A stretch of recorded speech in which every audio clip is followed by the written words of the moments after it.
the information that we have at this point is that this escape happened yesterday, but the details and the information started to surface today.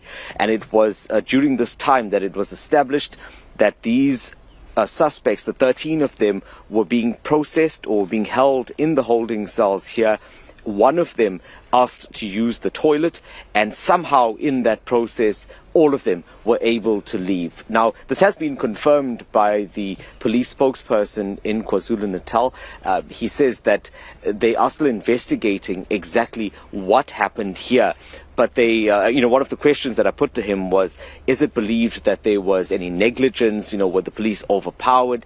He says that at this point, they can't confirm that there was anything untoward, but he says that it is something that they are looking into. But why this is also interesting, and this is still something that needs to be confirmed, Andrew, our viewers might remember that last week we were in this area in Isitebe where there were raids that were being conducted, and that was being led by the Department of Employment and Labour. And during those raids, there were a number of undocumented foreign nationals. I think if memory serves, it was about 47 of them that were arrested during those raids.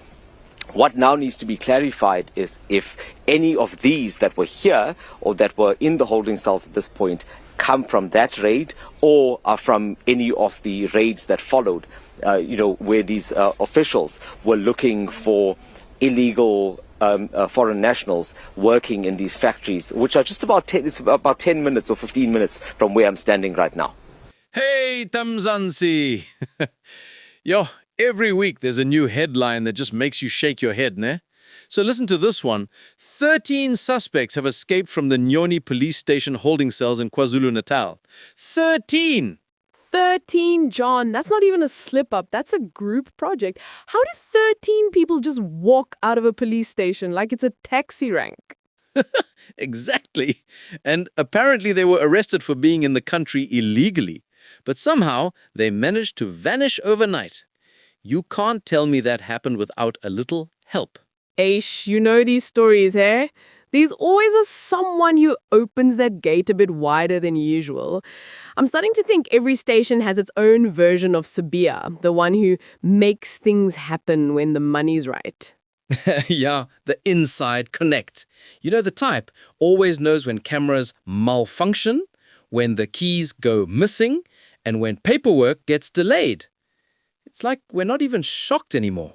But on a real note, it's worrying, John. If people can escape from a police station that easily, what does that say about our security? These holding cells are supposed to be secure. And now 13 people are just gone. No trace, no alarms, nothing? Exactly. And it's always the same story. We are investigating. Then it fades away. But this time, the public needs to ask who was on duty that night, who signed the logbook, and who's benefiting from these mistakes. Yeah, because let's be honest, 13 people don't just escape. Someone let them escape. Whether it's greed, fear, or loyalty to someone else, it's still corruption.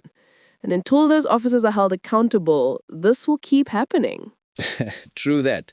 Maybe we should rename it Nyoni Drive-Through Police Station. You come in, you go out. No questions asked. Anyway, stay woke, Mzansi. Something's always cooking behind those station walls. Yo, John. But you're right. We'll be watching this one closely. Let's see if those investigations actually lead somewhere this time. This is South Political Lens, bringing you the stories they don't want you to question.